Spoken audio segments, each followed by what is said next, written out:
هر روز حجم عظیمی از کالاها از مرزهای بین‌المللی جابجا میشه. خب مدیریت این جریان واقعاً یه چالش لوجستیکی بزرگه.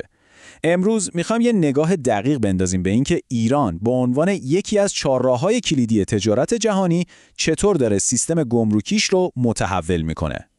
سوال کلیدی دقیقاً همینه. استراتژی ایران برای مدرن کردن سیستم ترانزیت و گمرکیش چیه؟ تو این بررسی میریم سراغ جزئیات این فرایند تا ببینیم چه تغییرات اساسی در حال انجامه.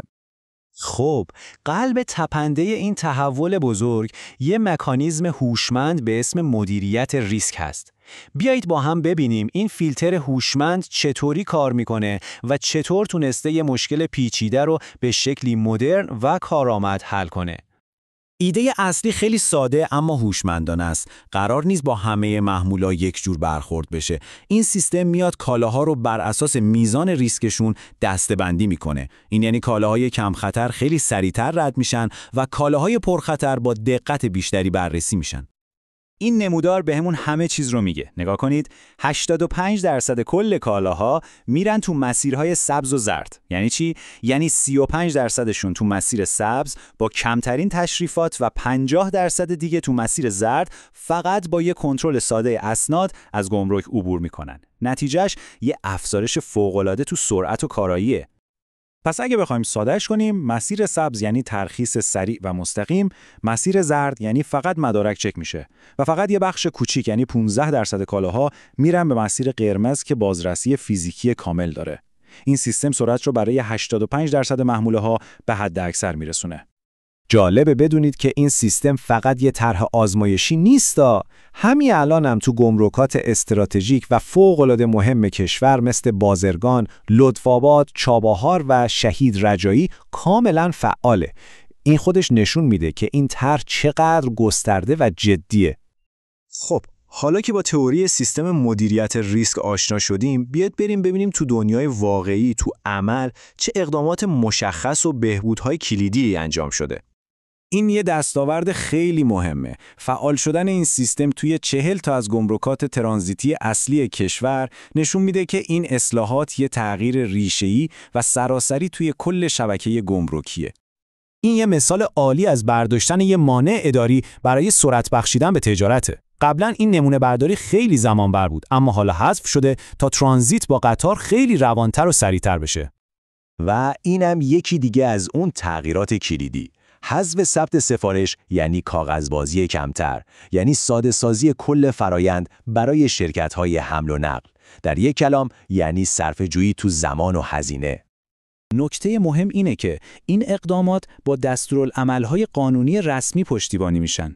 یعنی این تغییرات یه سیاست داخلی موقت نیست، بلکه یه اصلاح ساختاری و قانونیه تا محیط تجاری مدرن‌تر و کارآمدتر بشه.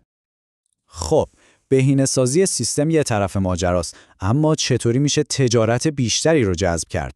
جواب ساده است، با ارائه مشوق‌های جذاب. اینجا دیگه سیاست رسمی دولت رو میبینیم، تشویق فعال سرمایه‌گذاری توی صنعت ترانزیت. این یه پیام خیلی واضح به بازاره که ایران دنبال جذب سرمایه و توسعه جدی این بخشه. و این سند در واقع مهر تأییدی بر تعهد دولته. این یه سند قانونی واقعیه که جزئیات این مشوق‌ها رو مشخص میکنه و به سرمایه‌گذارا اطمینان خاطر میده. این حمایت‌ها خیلی هم گستردن، از ساده کردن رویه‌ها برای شرکت‌ها گرفته تا توسعه زیرساخت‌ها و ارائه مشرق‌های مالی. هدف نهایی اینه که مشارکت تو اقتصاد ترانزیتی ایران هم جذاب‌تر بشه و هم سودآورتر. دیدیم که مشوق‌های خوبی برای رشد در نظر گرفته شده، اما این یه پروژه در حال پیشرفته و قرار نیست متوقف بشه. بر اساس گزارش عملکرد، برنامه‌های خیلی مشخصی هم برای آینده وجود داره. بیایید ببینیم قدم‌های بعدی چیه. این نقشه راه حرکت به سمت دیجیتالی شدن بیشتر و یکپارچگی با استانداردهای جهانی رو نشون میده. گامه‌های کلیدی شامل اجرای کامل تعیین مسیر، تصویب کنوانسیون کارنتیر یا همون TIR کارنت که یه سیستم بین‌المللی برای حمل و نقل جاده است و از اون مهمتر پیاده‌سازی کامل نسخه الکترونیکیش یعنی ETIR هست. همه اینها قدم‌های بزرگی به سمت یه سیستم کاملا مدرن و یکپارچه با جهانه. در نهایت همه این اصلاحات و برنامه‌های آینده یه هدف مشترک و بزرگ دارن: تبدیل کردن ایران به یک کریدور ترانزیتی که نه تنها سریع و امنه، بلکه تو سطح جهانی هم کاملاً رقابتی و جذابه. و اینجاست که به یک سوال نهایی و خیلی مهم میرسیم. آیا این تحولات گسترده میتونه ایران رو به قطب اصلی ترانزیت در منطقه تبدیل کنه؟ باید منتظر موند و دید آینده چه جوابی به این سوال میده.